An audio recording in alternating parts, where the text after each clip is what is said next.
Hey guys, and welcome back to my channel. The Federal Reserve in the US just gave the Bank of Canada and Canadians a massive Christmas gift. We're going to talk about what that is, how it's going to affect the Vancouver real estate market, and then I'm also going to have some tips for sellers as we head into the new year. Very quickly, if this is your first time to the channel, my name is Hassan. I'm a real estate agent in the Vancouver area, and I make educational real estate content to help you on your real estate journey. I also make content designed to help you make your move in and around Vancouver. So if that sounds interesting to you, and you wanted to chat about your situation with me one-on-one, you can book me in the Calendly link below. But regardless, subscribe to this channel so you don't miss a future video. So in the spirit of the holiday season, the Federal Reserve, which is essentially the Bank of Canada in the US, they just handed the Bank of Canada and us as Canadians a massive Christmas gift. And basically what they did in the US is they held their interest rate for the third consecutive time, so right in line with what the Bank of Canada has done.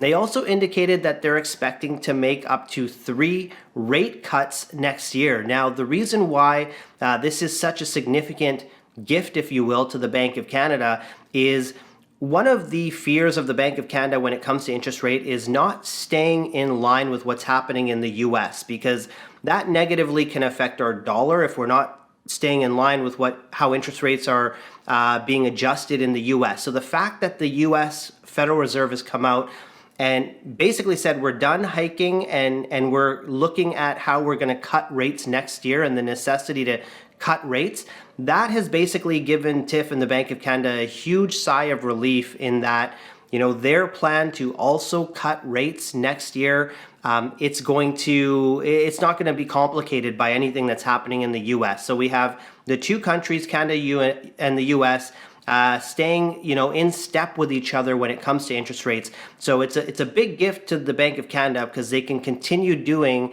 what they plan to do next year, which are also rate cuts. And it's a big gift as well to Canadians. As we've mentioned on my channel, a lot of mortgage renewals coming up over the next couple of years. Fear across the federal government, the Bank of Canada, that these renewals were going to sting homeowners when they found that their rates would jump significantly. And so it looks like that blow is going to be lessened next year. The interesting thing is obviously looking at how markets react to this type of news. So a bit of a frenzy yesterday. There was a lot of talk about this coming out from the Federal Reserve. We saw 5-year bond yields here in Canada continue to drop, and that's basically in line with what fixed mortgage rates will look like for us. And fixed mortgage rates, they have been dropping consistently over the last month. I think I mentioned in my last video, I have a client who, between subject removal and completion, they had their rate reduced 0.7%, I believe it was. It's now a full 1% that they've had their rate reduce in a month, maybe 5 weeks between subject removal and completion. That's a 15% reduction for him in his mortgage rates. So very happy for him. But this isn't a singular story. We're seeing fixed mortgage rates drop, and they're going to continue to drop at least in the short term based on this news. So for Canadians that are thinking of, you know, entering the real estate market, they've been looking for maybe some stability when it comes to interest rates. It's all signs are pointing to us having this now. Both the US and Canada believe that they have a grip on inflation now. They're seeing consumer spending come down. Hopefully that this news coming out of the US, it doesn't excite too many people. It doesn't give a ton of confidence back into the market that people start spending. So I know it's the holiday season, but let's take it easy a little bit as we move through the holiday season. Let's keep a hold on the spending and not get too overly optimistic, because, you know, so many things can obviously change the direction of inflation. But that's the gift from the Federal Reserve to Canada, to the Bank of Canada, to all of us as Canadians. And it's looking like these renewals that come up, they're not going to have as significant of an impact as many people, you know, might have thought. Now, on this note, you know, we're coming into the end of December here, and if you are considering selling your property, a couple pieces of advice for you. What happens at the end of the year? December 31st is the most popular date for listings to expire. So us as real estate agents, when we're listing properties, very often, if we're listing in that second half of the year, very often our expiry date is December 31st. And so what happens on December 31st is a whole whack load of listings fall off the market. So inventory drops significantly at this time. Now, of course, a bunch of these listings are going to relist immediately. There'll be a very quick renewal on these listings, but a large chunk of them, from a seller's standpoint, they expire on December 31st. Many sellers look ahead to the spring market and they say, you know what, I've been on the market for 4 or 5 months. I just need a break. I need a break from the showings. I didn't get the result I was looking for. Let me take a month or two and let's relist in March. This conversation, I have this literally all the time where people expire, my clients will expire on the 31st and they'll say, let's try again in March. So there's a window of opportunity for sellers in January and February. The listings tick up at the end of February. But there's a window of opportunity where inventory drops significantly. So if you're someone who's considering selling your property and you're also thinking, I'm going to wait until the spring market, keep in mind, historically, in that spring market, you have these ones that have dropped off December 31st that relist in the spring.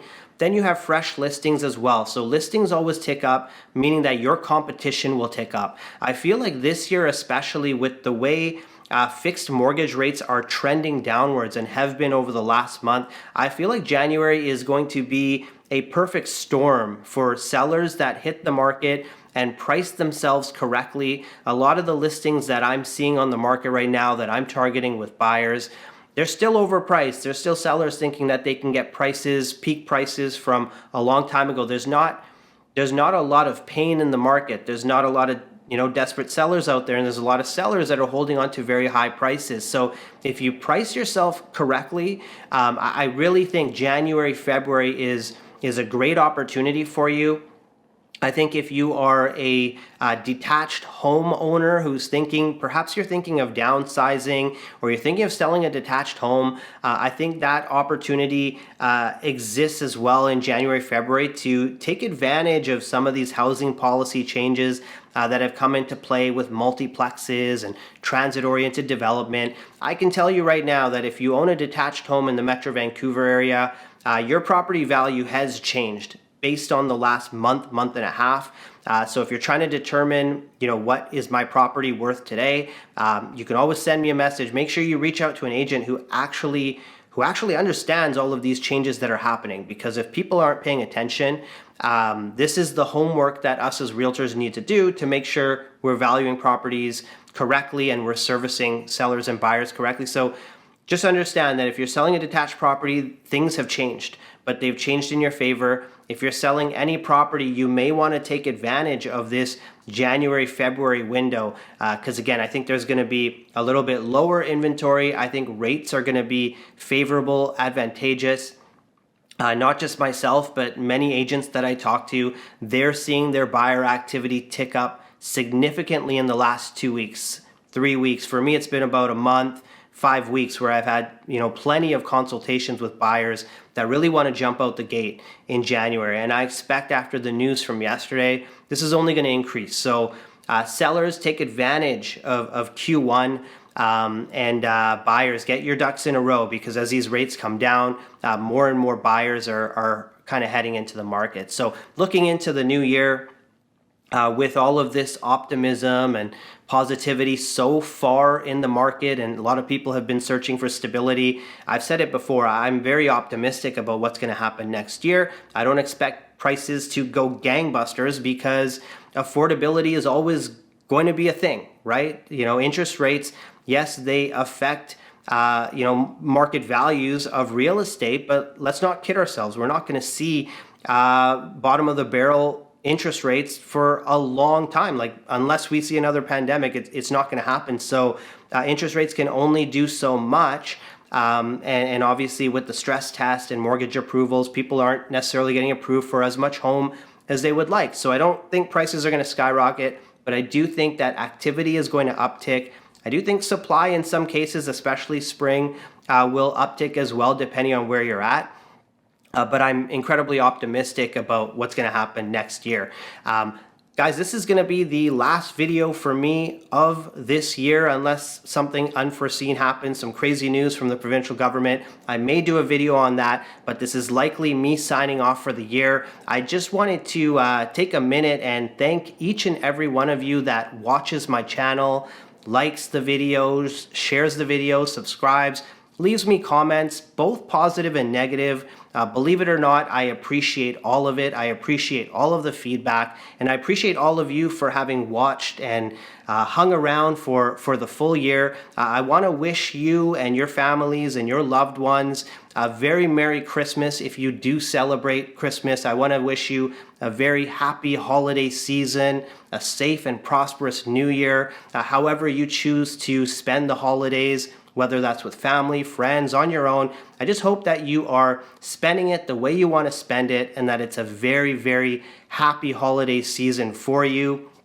And yeah, I just want to thank you for all of the support on my channel. It's done incredible things for me in my world, in my business. So yeah, just want to leave you with that note. Thank you so much. I hope you have a wonderful holiday season and the new year is just absolutely amazing for you, and that 2024 is just the best year ever. So thank you guys so much again for watching. That's what I have for you this week. Happy holidays, Merry Christmas, take care, and we'll chat in the new year.